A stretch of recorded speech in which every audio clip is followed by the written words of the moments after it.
안녕하세요. 여러분의 시간을 아껴드리는 지식 큐레이션 딥다이브입니다. 요즘 카드사에서 상생 페이백 안내 문자 받으신 분들 많으시죠? 최대 30만 원까지 돌려준다는데 이게 도대체 뭐고 나한테는 어떤 의미가 있을지 궁금하실 겁니다. 그래서 오늘은 이 상생 페이백의 신청 방법 그리고 핵심 정보를 다룬 유튜브 영상 스크립트를 바탕으로 그 내용을 좀 꼼꼼히 파헤쳐 보려고 합니다. 단순히 정보만 나열하는 게 아니고요. 이 제도가 여러분의 소비 생활에 어떤 영향을 줄 수 있는지, 또 뭘 놓치면 안 되는지 그런 걸 명확하게 짚어보는 시간을 갖겠습니다. 준비되셨나요? 그럼 바로 시작하죠. 우선 가장 기본적인 질문부터 시작해보죠. 이 상생 페이백이라는 프로그램, 이걸 왜 하는 걸까요? 자료에 따르면 정부가 소비를 늘리고 또 소상공인을 돕기 위해 마련한 정책이라고 합니다. 예산도 1조 3천억 원 규모로 상당히 크다고 하는데요. 말 그대로 쓴 돈의 일부를 돌려주는 페이백 방식인 거죠. 네, 그런데 여기서 그냥 소비하면 돌려준다 이게 아니고요. 작년, 그러니까 2024년보다 더 많이 쓴 금액에 대해서만 혜택을 준다는 점, 그게 핵심입니다. 작년보다 더 쓴 거요? 네, 즉 정부 입장에선 단순히 기존 소비를 유지하는 게 아니라 사람들이 지갑을 좀 더 열어서 네. 경제 전반에 돈이 돌게 만들려는 그런 의도가 깔려 있는 거죠. 추가 소비를 유도하는 장치, 이렇게 볼 수 있습니다. 작년보다 더 써야 한다는 점이 중요하군요. 그럼 누가 이 혜택을 받을 수 있는 건가요? 작용 요건도 확인해야겠죠. 기본적으로는 만 19세 이상 성인이 대상입니다. 그리고 아주 중요한 조건이 하나 있는데요. 바로 2024년에 본인 이름으로 된 신용카드나 체크카드를 사용한 실적이 반드시 있어야 한다는 점이에요. 실적이 있어야 하는군요. 네, 이 기준은 내국인뿐만 아니라 국내에 거주하면서 카드를 사용한 외국인에게도 동일하게 적용됩니다. 작년 카드 사용 실적이 필수라는 거군요. 근데 왜 하필 작년 실적이 필요할까요? 그 이유는 명확합니다. 올해 9월, 10월, 11월 이 석 달간의 카드 사용액을 비교할 기준선, 그러니까 벤치마크요? 네, 벤치마크가 필요하기 때문이죠. 이 작년 월 평균 사용액이 있어야만 올해 얼마나 더 썼는지, 즉 증가분을 계산할 수 있습니다. 아하, 그래서 만약 작년에 카드를 거의 사용하지 않았거나 아예 실적이 없다면 좀 안타깝지만 비교 대상 자체가 없으니까요. 이번 페이백 대상에서는 제외될 가능성이 높습니다. 이해가 되네요. 기준선이 있어야 증가분을 따질 수 있으니까요. 자, 그럼 이제 가장 궁금해하실 부분. 그래서 구체적으로 얼마를 어떻게 돌려받는 건지 그 계산법을 좀 더 자세히 들여다볼까요? 네, 계산 방식 자체는 간단합니다.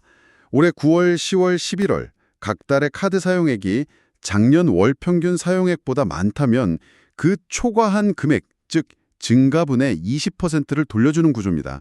예를 들어 설명해 주시면 더 와닿을 것 같아요. 자료에도 예시가 있었죠. 그렇죠. 가령 여러분의 작년 월 평균 카드 사용액이 100만 원이었다고 한번 가정해 봅시다. 네. 그런데 올해 9월에 10만 56천 원을 사용했다면 작년 평균보다 정확히 10만 5천 6천 원을 더 쓴 셈이죠. 그렇죠. 바로 이 중가액 10만 5천 6천 원의 20%, 그러니까 약 2만 원 정도를 환급받게 되는 겁니다. 2만 원. 만약 10월에는 좀 더 많이 써서 130만 원을 썼다면요? 그 경우엔 작년 평균 100만 원보다 30만 원이 늘었으니까요. 증가액 30만 원의 20%인 6만 원을 환급받게 됩니다. 6만 원이요. 네. 매달 이런 식으로 계산해서 석 달치를 합산하는 거죠. 핵심은 작년 월 평균 대비 얼마나 더 썼는가입니다. 계산은 명확한데 혹시 무한정 돌려주는 건 아닐 테고 한도가 있겠죠? 그리고 현금으로 바로 주는 건지도 궁금한데요. 아주 중요한 포인트입니다. 두 가지 큰 제한 사항이 있어요. 첫째는 월별 한도입니다.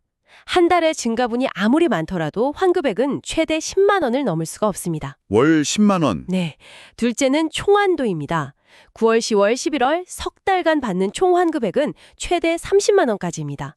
즉 매달 10만 원씩 꽉 채워 받아야 최대 30만 원이 되는 거죠. 아하. 그리고 더 중요한 점은 이 환급금이 현금으로 통장에 딱 들어오는 게 아니라는 거예요. 네. 그럼요. 디지털 온누리 상품권 형태로 지급된다는 사실입니다.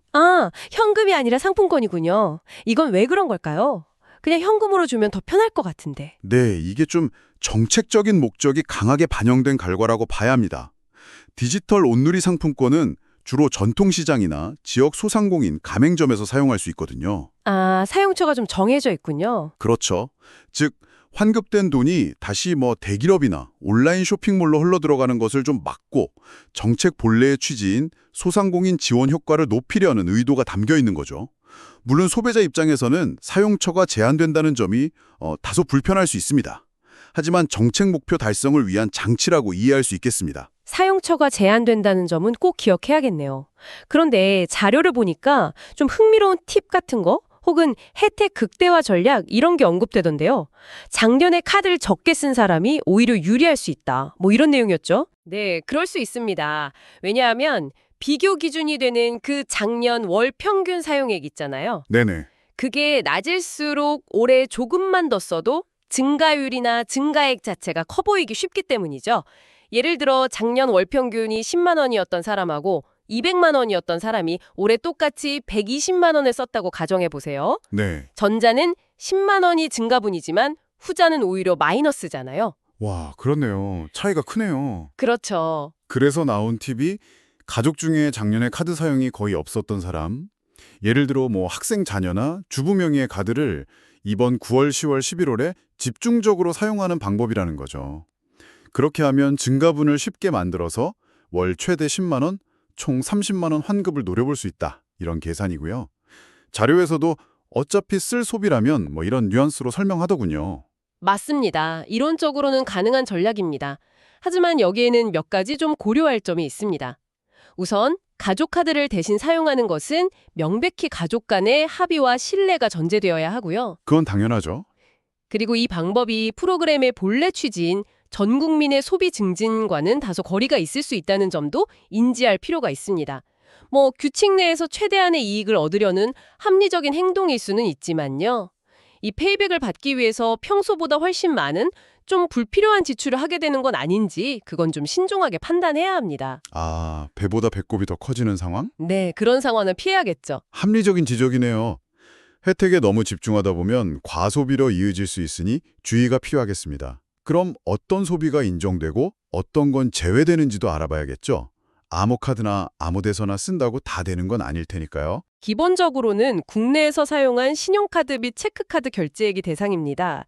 자료에 언급된 바로는 롯데, BC, 삼성, 신한, 우리, 하나, 현대, KB국민, NH농협 등등 9개 주요 카드사가 참여합니다. 아, 대부분 쓰는 카드사들이네요. 네, 본인이 주로 사용하는 카드가 포함되어 있는지 확인해보는 것이 좋습니다. 그럼 제외되는 항목은 어떤 것들이 있나요?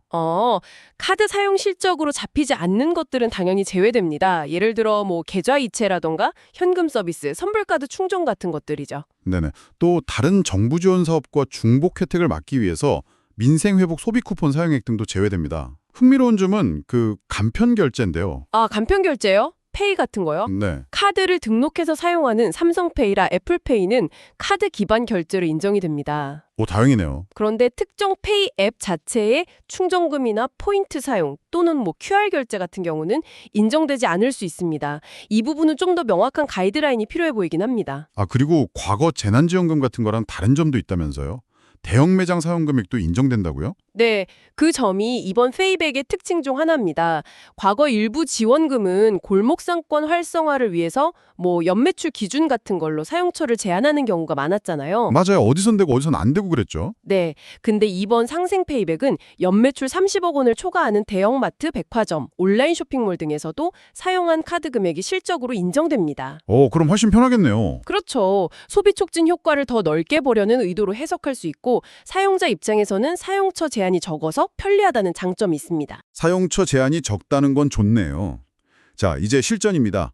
어떻게 신청해야 하는지, 그리고 혹시 주의할 점은 없는지 짚어주시죠. 신청 방법은 매우 중요합니다. 반드시 공식 상생 페이백 누리집, 그러니까 웹사이트에서만 신청해야 합니다. 공식 누리집이요. 네, 카드사 등에서 안내 문자나 카카오톡 메시지가 올 수 있는데 여기에 포함된 링크는 절대 함부로 클릭하지 마세요. 아, 그거 위험하죠. 네, 스미싱이나 피싱 사기의 위험이 매우 높습니다. 좀 번거롭더라도 직접 포털 사이트에서 상생 페이백을 검색해서 공식 사이트로 접속하는 것이 가장 안전합니다. 공식 누리집에서만 신청해야 한다는 점 꼭 기억해야겠군요. 신청 시작일과 방식도 좀 복잡하던데요. 네, 신청은 다음 주 월요일 9월 15일 오전 9시부터 시작됩니다. 그런데 전 국민이 관심을 가질 만한 사안이라 초반에 접속자가 폭주할 가능성이 높습니다. 그렇죠. 서버 터지는 거 아니냐는 말도 있던데요. 네. 그래서 정부가 시스템 부하를 줄이기 위해 신청 첫 주, 그러니까 9월 15일부터 19일까지는 오부제를 실시합니다. 아, 오부제. 네. 본인의 출생연도 끝자리에 따라 신청 가능한 요일이 정해져 있는 거죠. 오부제 방식 구체적으로 어떻게 되나요? 예를 들어 신청 첫날인 15일 월요일에는 출생연도 끝자리가 1 또는 6인 분들만 신청할 수 있습니다. 1 또는 6. 네. 화요일 16일은 2 또는 7, 수요일 17일은 3 또는 8, 목요일 18일은 4 또는 9, 금요일 19일은 5 또는 0인 분들이 신청하는 방식입니다. 아하, 요일별로 딱 정해져 있군요. 네. 주말인 20일, 21일에는 모두 신청 가능하고요. 그 다음 주부터는 요일 제한 없이 신청할 수 있습니다. 그러니까 본인의 출생연도 끝자리를 미리 확인하고 해당 요일에 맞춰 접속하는 것이 훨씬 수월하겠죠? 공식 누리집 찾는 방법도 알려주시면 좋겠어요. 워낙 비슷한 이름의 가짜 사이트도 많으니까요. 아, 네. 자료에 따르면 네이버 같은 주요 포털에서 상생 페이백으로 검색하면 유명 연예인 모델 사진이 있는 공식 누리집 배너나 링크가 상단에 노출될 것이라고 합니다. 아, 그 모델 사진 확인하고요. 네. 그 이미지를 확인하고 접속하는 것이 하나의 방법입니다. 또 다른 안전한 방법은 정부 공식 포털인 민원24나 정부24 사이트에 접속해서 관련 공지사항이나 링크를 통해 상생 페이백 누리집으로 이동하는 것입니다. 다시 한번 강조하지만 문자메시지 링크는 절대 금물입니다. 안전이 최우선이니까요. 그런데 신청하려면 꼭 알아야 할 정보가 하나 더 있죠. 작년에 내가 도대체 월 평균 얼마를 썼는지. 이걸 모르면 계획 세우기가 어렵잖아요. 바로 그 점이 이 페이백 전략의 핵심입니다.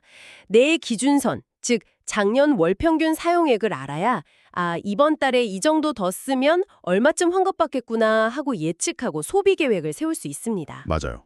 이걸 모르면 그냥 깜깜이 소비가 될 수밖에 없죠. 그럼 그 정보는 어디서 확인할 수 있나요? 카드사에 전화해서 물어봐야 하나요? 아니요, 다행히 그럴 필요는 없습니다.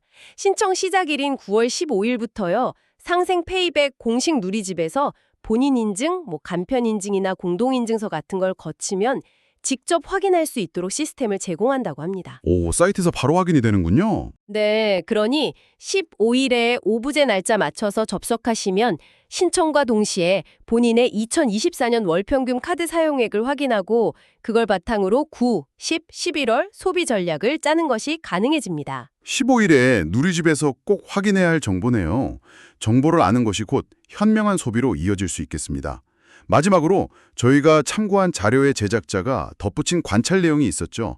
정보 홍보가 좀 부족했던 것 같다는 이야기요. 네, 자료 제작자는 이 프로그램 시행을 앞두고 국민들에게 충분한 사전 정보 제공이나 홍보가 다소 미흡했다고 느꼈고 그 배경으로 현재 진행 중인 정부 조직 개편 등의 영향을 추측하기도 했습니다. 네. 저희는 이 추측의 진위를 판단하기보다는 사실관계에 집중하는 것이 좋겠습니다.